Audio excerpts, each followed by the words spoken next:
याचना नहीं अब रण होगा, जीवन जय या फिर मरण होगा। रामधारी सिंह दिनकर की ये लाइनें बढ़ते यूजीसी विवाद में सही साबित होती दिख रही हैं। एक ओर जहां यूजीसी के नए नियमों को लेकर बीजेपी में इस्तीफों की झड़ी लग गई है और एक साथ धड़ाधड़ इस्तीफे हो रहे हैं, तो वहीं यूजीसी नियमों का विरोध करने वाले सिटी मजिस्ट्रेट अलंकार अग्निहोत्री को रात भर बंधक बनाने और पंडित पगला गया है जैसे शब्दों से अपमानित करने का बड़ा मामला सामने आया है। और जैसे ही ये सारी खबरें सामने आई हैं, हड़कंप मच गया है। पूरे मामले पर जगत गुरु स्वामी अविमुक्तेश्वरानंद सरस्वती ने बहुत बड़ा ऐलान कर दिया है। ऐसे में मोदी सरकार के भी हाथ पांव फूल गए हैं। तो स्वामी अविमुक्तेश्वरानंद सरस्वती ने कौन सा बड़ा ऐलान किया है और क्या यूजीसी नियमों को लेकर मोदी सरकार बैकफुट पर जाने की तैयारी में है, बताएंगे आपको अपनी इस रिपोर्ट में। तो यूजीसी नियमों को लेकर पिछले कुछ दिनों से पूरे देश में विरोध चल रहा है। अपर कास्ट के जेनजी सड़कों पर उतरकर प्रदर्शन कर रहे हैं। युवा नियमों को बदलने की डिमांड कर रहे हैं। लेकिन पिछले एक हफ्ते के प्रदर्शन के बाद जब सरकार की कान में जू नहीं रहेंगी, तो युवाओं ने न सिर्फ अपने घरों से बीजेपी के झंडों को उतार फेंका, बल्कि सरेआम बीजेपी के झंडे जलाए भी जा रहे हैं। आज सत्ता की आंखों में आंखें डालकर पत्रकारिता करना बेहद मुश्किल हो गया है। हम पर मुकदमों से लेकर चैनल को बंद करने का दबाव बनाया जा रहा है। मुश्किल दौर है, लेकिन हम हार नहीं मानेंगे। इसीलिए 4 PM को ज्यादा से ज्यादा ज्वाइन करें और स्वतंत्र पत्रकारिता को जिंदा रखने के लिए जितना हो सके हमारा आर्थिक सहयोग करें। उम्मीद है कि आपके सपोर्ट से ये जंग भी हम जीत जाएंगे। और अब मामला इस्तीफों तक आ गया है। बीजेपी के अपर कास्ट के नेताओं के धड़ाधड़ इस्तीफे आने शुरू हो गए हैं। राजधानी लखनऊ के बख्शी का तालाब क्षेत्र स्थित कुम्हारवां मंडल के महामंत्री अंकित तिवारी ने इन नियमों के खिलाफ अपना इस्तीफा दे दिया है। उन्होंने कहा कि ये नियम अपर कास्ट के बच्चों के भविष्य के साथ खिलवाड़ है। उन्होंने अपने सभी पदों से इस्तीफा देते हुए ऐलान किया कि पार्टी अब पंडित दीनदयाल उपाध्याय और श्यामा प्रसाद मुखर्जी द्वारा निर्धारित मूल उद्देश्यों से भटक रही है। अपने इस्तीफे में अंकित तिवारी ने कहा कि मैं अपने सभी पदों से इस्तीफा दे रहा हूं, क्योंकि पार्टी हमारे प्रेरणा स्रोत पंडित दीनदयाल उपाध्याय और श्यामा प्रसाद मुखर्जी द्वारा निर्धारित मूल उद्देश्यों से भटक गई है। ये यूजीसी नियम हमारे बच्चों के भविष्य के साथ खिलवाड़ कर रहे हैं। इस स्थिति को देखते हुए मैं अपना इस्तीफा सौंप रहा हूं। वहीं अंकित तिवारी ने अपने अकेले इस्तीफा नहीं दिया है, बल्कि उनके साथ कुम्हारवां मंडल के अन्य कई पदाधिकारियों ने भी सामूहिक रूप से इस्तीफा दे दिया है। इसमें आलोक सिंह मंडल उपाध्यक्ष, महावीर सिंह मंडल सचिव, मोहित मिश्रा, वेद प्रकाश सिंह शक्ति केंद्र समन्वयक, नीरज पांडे, अनूप सिंह युवा मोर्चा मंडल अध्यक्ष और राज विक्रम सिंह युवा मोर्चा मंडल महामंत्री, अभिषेक अवस्थी पूर्व मंडल सचिव, विवेक सिंह बूथ अध्यक्ष और कमल सिंह पूर्व सेक्टर समन्वयक का नाम शामिल है। ये बीजेपी के लिए जोर का झटका है, क्योंकि कुछ भी हो, हिंदी भाषी प्रदेशों में बीजेपी की खेवनहार अपर कास्ट ही रही है और राम मंदिर आंदोलन से लेकर अब तक बीजेपी के मूलभूत वोटर्स माने जाते रहे हैं। और यूपी में अगर चुनाव से पहले ये खेल शुरू हो गया तो बीजेपी को अपर कास्ट वोटों का भयंकर नुकसान हो सकता है। लेकिन अगर मोदी सरकार के इस फैसले से ओबीसी पलट गए तो बीजेपी को बहुत बड़ी जीत से कोई नहीं रोक सकता है। और शायद यही वजह है कि बीजेपी अभी मौके की नजाकत को भांप रही है। हालांकि इस बीच बीजेपी के सिटी मजिस्ट्रेट को लेकर नई कहानी सामने आ रही है। यूजीसी के नए नियमों के विरोध में और शंकराचार्य के अपमान को लेकर उनके इस्तीफे के बाद उनको लेकर के तरह तरह की खबरें सामने आ रही हैं और अब उन पर निलंबन की कार्रवाई कर दी गई है। कल ही अलंकार अग्निहोत्री ने डीएम, प्रमुख सचिव और राज्यपाल को अपना लिखित इस्तीफा भेज दिया था। लेकिन कल शाम को अचानक शासन अलंकार अग्निहोत्री को लेकर एक्टिव हो गया, क्योंकि यूजीसी नियमों और शंकराचार्य के अपमान को लेकर जिस तरीके से उन्होंने इस्तीफा दिया, उसने पूरे देश में एक नई बहस छेड़ दी है। और कहीं न कहीं इस मामले ने यूजीसी आंदोलन और शंकराचार्य प्रकरण को और हवा दे दी है। ऐसे में सरकार ने उनका इस्तीफा नामंजूर करते हुए उनको निलंबित कर दिया है और उनको तुरंत ही शामली डीएम कार्यालय से अटैच कर दिया गया है, जहां वो हर दिन जा करके हाजिरी देंगे।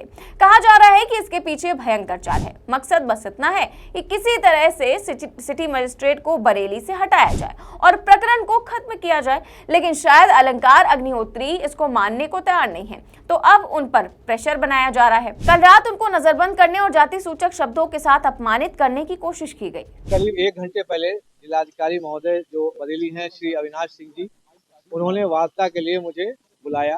तो मैं उनकी आदर सत्कार करते हुए, क्योंकि वो हमारे अभिभावक भी रहे हैं और अधिकारी हमारे सीनियर अधिकारी हैं, मैं वहाँ पर गया। तो वहाँ पर जब गया तो वहाँ पे उस समय तक कप्तान साहब श्री अनुराग आर्या जी नहीं थे। 5 से 10 मिनट के बाद जिलाधिकारी महोदय द्वारा कप्तान साहब को कॉल करके श्री अनुराग आर्या जी को बुलाया गया। इस दौरान जो हमारे साथ सचिव साहब जो है बार एसोसिएशन बरेली के सचिव साहब दीपक पांडे जी भी थे, मेरे साथ में थे। इनको अलग कर दिया गया और बाहर बैठा दिया गया। मुझे अकेले डीएम साहब के साथ और कुछ अन्य साथी अधिकारीगण थे, उनके साथ अकेले मैं बैठा वहाँ पे। मुझे कंटिन्यूस प्रलोभन दिया जा रहा था कि तुम एक काम करो, 3-4 दिन की छुट्टी ले लो, रिलैक्स कर लो, 1-2 दिन रिलैक्स करो, अभी इतनी जल्दी क्या है, 4 दिन में तुम्हारा प्रोसेस जो है हम कंप्लीट करवा देंगे, तुम्हें जल्दी रिलीविंग मिल जाएगी। एक प्रेशर टैक्टिक्स और जो नहीं होता है कि प्रलोभन देते हुए अरे अभी कुछ चिंता करने की जरूरत नहीं, हम आपके साथ हैं और 4 दिन बाद एग्जिट ले लीजिएगा, कोई दिक्कत नहीं है। उनका ये आशय ये था कि जो SIR का जो काम हुआ है उसका बहाना लेके कि 26 जनवरी को SIR के काम से मैं बहुत प्रेशराइज था, इसलिए जो सिटी मजिस्ट्रेट बरेली अलंकार अग्निहोत्री ने रिजाइन दे दिया है और अभी वो 3-4 दिन की छुट्टी पे चले गए हैं, ऐसा उनकी प्लानिंग चल रही थी। इस बीच करीब 20 मिनट पहले, क्योंकि मैं अभी 10-12 मिनट पहले आया हूँ, करीब 25 मिनट पहले संभवतः लखनऊ से एक कॉल आया। जब कॉल आते ही उस समय तक डीएम साहब और कप्तान साहब अगल बगल बैठे थे। डीएम साहब उठकर बगल वाले बाथरूम में चले गए। बगल वाले बाथरूम में वो स्पीकर फोन पे थे। उधर से आवाज आई कि ये साला पंडित पागल हो गया है, इस साले को रात भर अपने आवास में बंधक बना के रखो, इसको साले को जाने मत देना। जैसे ही मैंने सुना, तुरंत मैंने दीपक पांडे जी जो बार एसोसिएशन के सचिव हैं उनको कॉल किया। मैंने उनको बता दिया कि मुझको बंधक बना लिया गया है, रात भर छोड़ेंगे नहीं। जब डीएम साहब जब बाथरूम से वापस आते हैं, क्योंकि मैं कप्तान साहब के सामने जो श्री अनुराग आर्या जी थे उनके सामने ही मैं फोन कर चुका था, तो उन्होंने बताया ये बाहर बता चुके हैं कि हमें बंधक बना लिया गया है। तो आनंद फानंद में, क्योंकि मीडिया तक ये बात जा चुकी थी, मुझे तुरंत रिलीज किया गया। बड़ी मुश्किल से वहां एक तरीके से जान बचा के मैं भागा हूँ। अगर दीपक पांडे जी सचिव मेरे साथ नहीं होते तो वहां पे कुछ भी अभद्र घटना हो सकती थी। और ये आपको पता पड़ना है कि जिलाधिकारी महोदय को करीब 20 मिनट पहले इस लखनऊ के किस नंबर से कॉल आया है जिसमें वो ये बोल रहे हैं साला पंडित पागल हो गया। आपने मकान खाली करने को कहा है? मकान इसलिए अब खाली करना पड़ेगा क्योंकि जो है यहाँ पे अब खतरा है।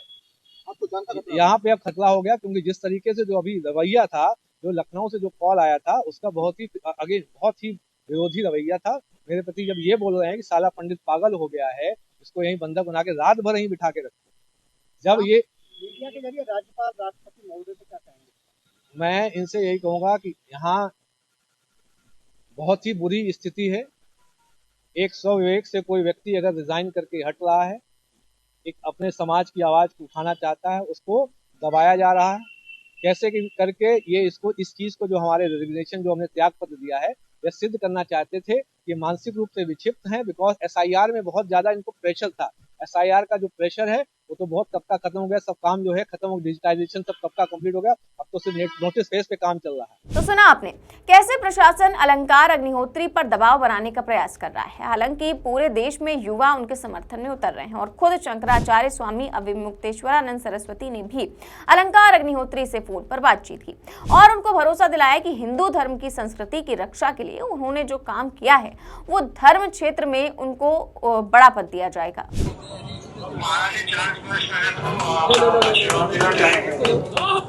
जी नारायण, कैसे हैं आप?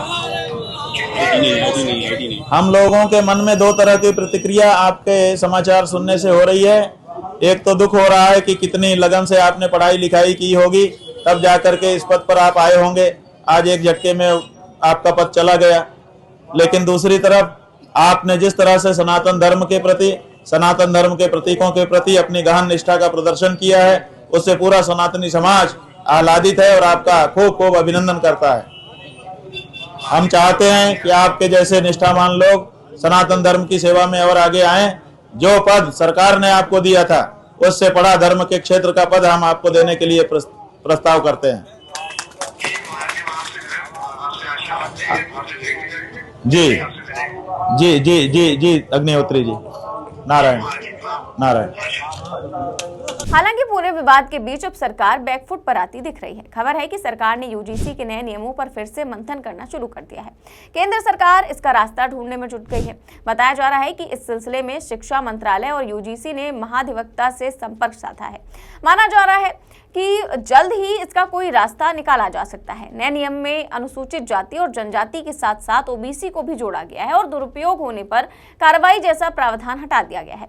चिंताएं इसी से बढ़ी हैं। वैसे भी अपर कास्ट यूजीसी के नियमों को लेकर जिस तरह से आंदोलित है और उन्हें समाज से जुड़े सांसदों, विधायकों और दूसरे नेताओं का समर्थन मिल रहा है, उससे इस आंदोलन के और भी उग्र होने की संभावना है। इनमें सवर्ण समाज से जुड़े कई भाजपा सांसद खुलकर मैदान में उतर गए हैं।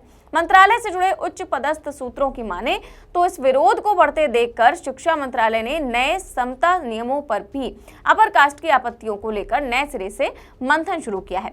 साथ ही महाधिवक्ता से चर्चा भी की जा रही है। जो संकेत मिल रहे हैं उनमें अपर कास्ट की ओर से इसके दुरुपयोग को लेकर खड़ी की जा रही आपत्ति को दूर किया जा सकता है।